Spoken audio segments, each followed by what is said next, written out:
Men are from Mars, women are from Venus, and though we may share a planet and many other similarities, our bodies function in some majorly different ways. In this video, we'll take a look at some of those differences unique to women. Women between the ages of 12 and 50 years old undergo a monthly cycle in which their uterus prepares for pregnancy. It prepares for a fertilized egg to settle and grow into a baby. If pregnancy does not occur, the lining breaks down and is expelled from the uterus. This is known as menstruation. The menstrual cycle usually lasts about 28 days. During this period, women undergo drastic hormonal fluctuations as well as physical discomforts such as abdominal cramps, headaches, backaches, and general nausea. This has led to it being colloquially referred to as the curse.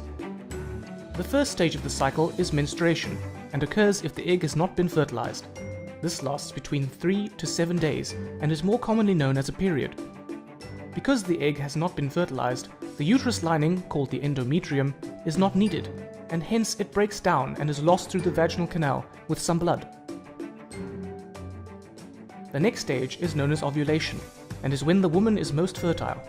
After menstruation, the lining of the uterus thickens up again in preparation for a fertilized egg, and inside the ovary, a follicle develops. At about 14 days into the cycle, an egg is released from the follicle in the ovaries, and fertilization could take place.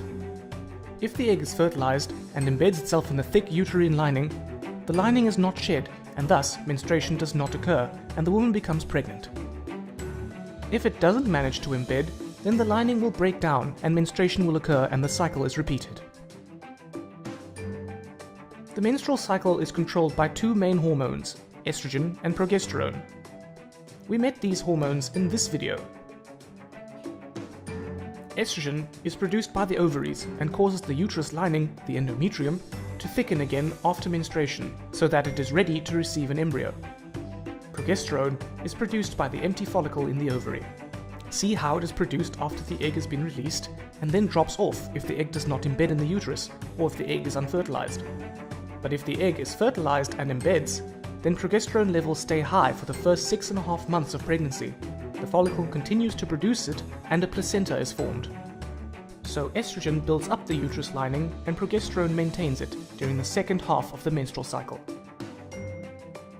There are two other hormones also involved: the follicle-stimulating hormone, or FSH, and the luteinizing hormone, or LH. Both FSH and LH are secreted by the pituitary gland. FSH causes the egg to mature in the ovary, and it also stimulates the ovaries to release estrogen. The estrogen then stops FSH being produced, so that only one egg matures in the cycle. LH causes the mature egg to be released from the ovary and stimulates the release of progesterone. You may want to browse the internet to learn more about these hormones.